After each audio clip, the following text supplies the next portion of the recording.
It's so sad that she's gone, and justice has to be served. I mean, there's so much hurt. Loved ones and supporters in court describing Mrs. Keel as a devoted educator, an assistant principal and teacher for decades in the Malvern School District. This wouldn't be anything she wouldn't give to her students, her colleagues, her family. You know, I worked across the hall for 30 years. In this true crime documentary, we dive deep into one of the most heartbreaking and baffling murder cases to ever shake Nassau County: the tragic story of Teresa Keel. She wasn't just a name in the headlines. She was a woman loved by an entire community, a devoted educator, an assistant principal who spent over 3 decades shaping young minds in the Malvern School District. To her students, she was more than a teacher. She was a mother figure, a role model, and the kind of person who gave everything she had to help others grow. So when news broke that Teresa had been found dead under mysterious and violent circumstances, the entire town was left in disbelief. Who could possibly want to harm someone like her? Why would anyone target a woman whose entire life revolved around kindness and compassion? As police began to unravel the web of lies, secrets, and betrayal surrounding her, it became clear. There were many people with a motive, and behind Teresa's gentle smile, a dark and twisted story was waiting to be told. Nestled on the western edge of Long Island, New York, Nassau County had always been known for its quiet suburban life, peaceful neighborhoods, oceanfront boardwalks, and the faint hum of the city that never sleeps just a short drive away. But within this calm community lived a woman whose life, and death, would soon expose the shadows that lurked beneath its picture-perfect surface. Together, Teresa and David Keel built what looked like the perfect life. 2 beautiful children, Vincent and Francesca, a lovely home, a respected career, and a marriage rooted in love and trust. From the outside, they seemed untouchable, the kind of family that others admired and quietly wished to be. But behind every picture-perfect frame, fate often hides its cruelest twist. In 2004, tragedy struck without warning. David Keel, a beloved husband, father, and well-known dentist in Glen Cove, suddenly passed away. His death sent shockwaves through the family. Teresa's world crumbled overnight. Her children were just kids, Vincent barely 13, Francesca only 7, too young to understand how something so permanent could happen so suddenly. But while grief broke many, Teresa refused to let it destroy her. She became the anchor her family desperately needed, holding everything together with quiet strength and unshakable faith. Balancing her career and motherhood, she poured her pain into purpose. While working full-time, she earned her doctorate and launched a tutoring program designed to help underprivileged children find their way through education, a reflection of the compassion that defined her entire life. Vincent grew into a bright young man, first excelling at tennis before diving into the world of software and app development. Francesca, inspired by her mother's resilience, became a driven student, enrolling in community college after graduating high school in 2015. By 2016, things finally seemed calm. The Keel family had weathered their storm. Teresa's career flourished, her children were thriving, and for the first time in years, she could finally breathe again. But sometimes, peace is only the silence before disaster. What Teresa didn't know was that destiny was quietly preparing a cruel twist, one that would not only destroy the serenity she had fought so hard to rebuild, but reveal just how dark love and loyalty can become. At exactly 5 p.m., news broke across Long Island. A barbaric and deadly barbell beating had claimed another life. The victim, 54-year-old Teresa Keel, had been brutally attacked back in December 2016, struck several times in the head with a metal barbell. For 2 long years, she remained in a vegetative state, fighting a battle her body could no longer win. And on a quiet Saturday morning, that battle finally ended. To understand how it all began, we go back to that cold winter night, December 4th, 2016.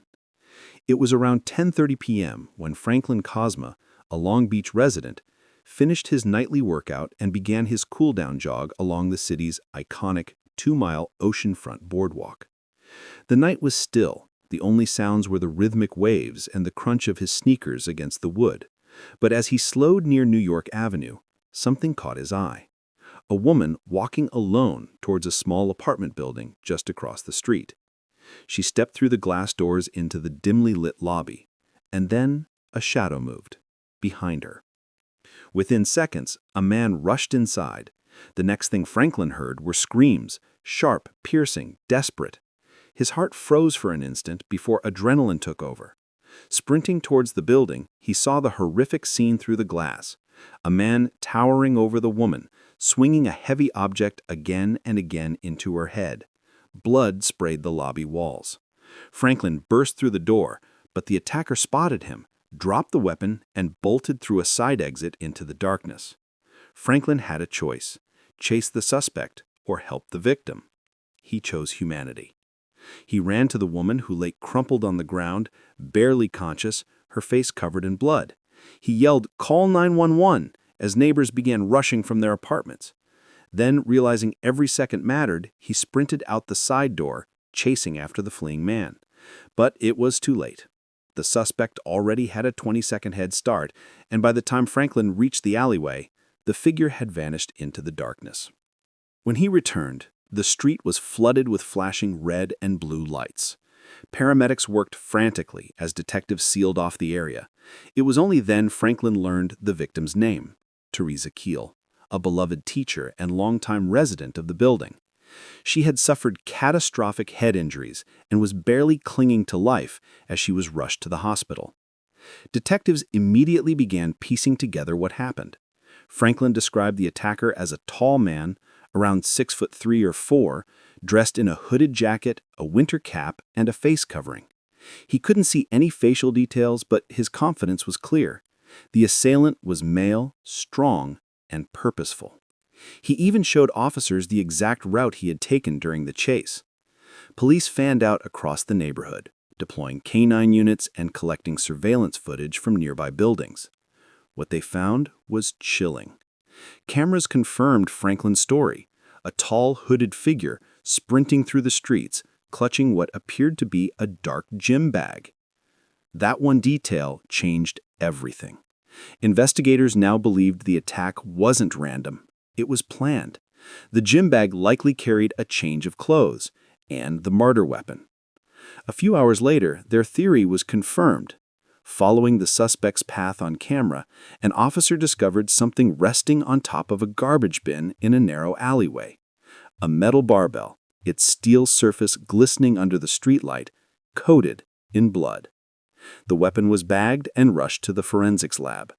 Whatever DNA it held could finally reveal who had turned a peaceful Sunday night into an act of unimaginable violence. The blood-stained barbell was now in evidence custody, and based on its weight, design, and the way it had been used, investigators were certain it was the very weapon that had nearly bludgeoned Teresa Keel to death. While forensic teams analyzed the new lead, officers from the Long Beach Police Department rushed to North Shore Manhasset Hospital, where Teresa had been taken moments after the brutal assault. What they found there stunned them. Doctors couldn't say if Teresa would ever wake up or even survive the night. Her injuries were catastrophic. Standing at her bedside were her brother Michael and her 24-year-old son Vincent, who had arrived within minutes of the attack after receiving a frantic call from a neighbor. His eyes were red, his hands trembling. Between deep breaths, Vincent told detectives that he and his mother had eaten dinner together just hours earlier. They laughed, talked about life, and went their separate ways, never realizing it would be the last meal they'd ever share. When Vincent finished, detectives asked the question that would soon change everything. "Where's your sister Francesca?" Vincent sighed. He said he had tried calling her several times that night, but she hadn't answered. And honestly, that didn't surprise him anymore. "We haven't really talked much lately," he admitted. That caught the detectives' attention. They asked why, and his answer turned the case on its head.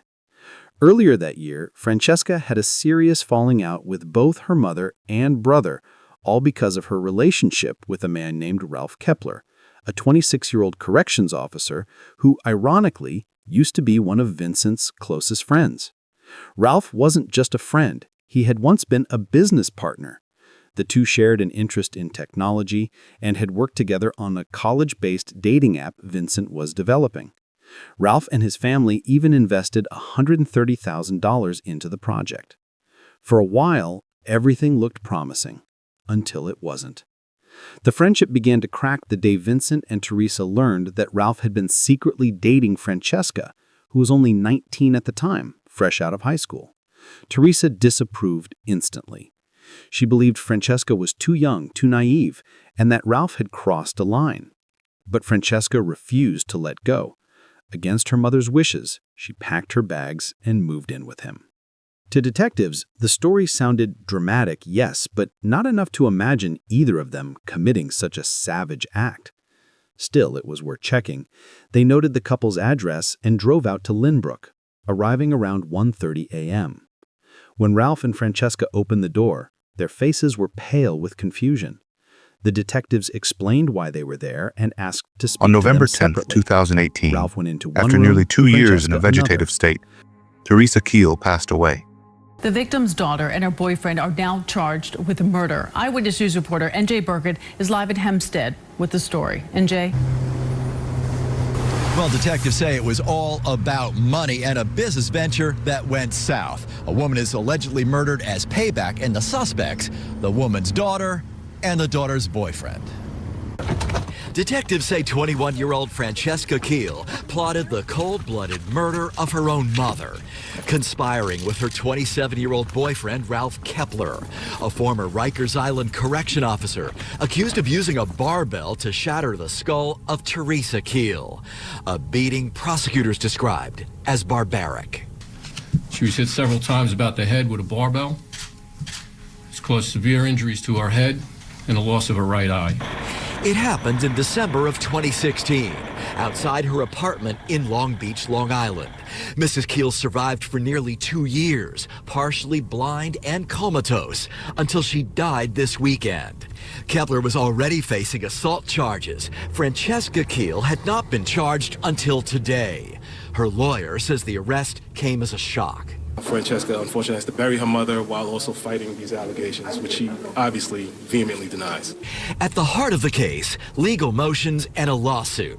Kepler was suing Teresa Keel over a dating app they were developing and money he and his family invested that the victim allegedly squandered. Mark Gann is Kepler's attorney. I believe that there are others that had motives to attack her. We've investigated some of those. I can't get into detail right now. But I fully believe that Ralph is innocent of these charges, and I expect to be able to prove that in court. But Teresa Keel's civil attorney says he lived in fear of Ralph Kepler and even carried a panic button. The Nassau County Police told me that I was in danger, and they gave me some security devices so that I could protect myself and my family. Well, the civil lawsuit is on hold tonight in light of the new criminal charges. I'm told the couple were still living together. The charge against Ralph was upgraded to second-degree murder. Francesca was arrested and charged with murder as well. As the trial approached, prosecutors believed they had finally pieced together the entire puzzle. Detectives pulled security footage from both ends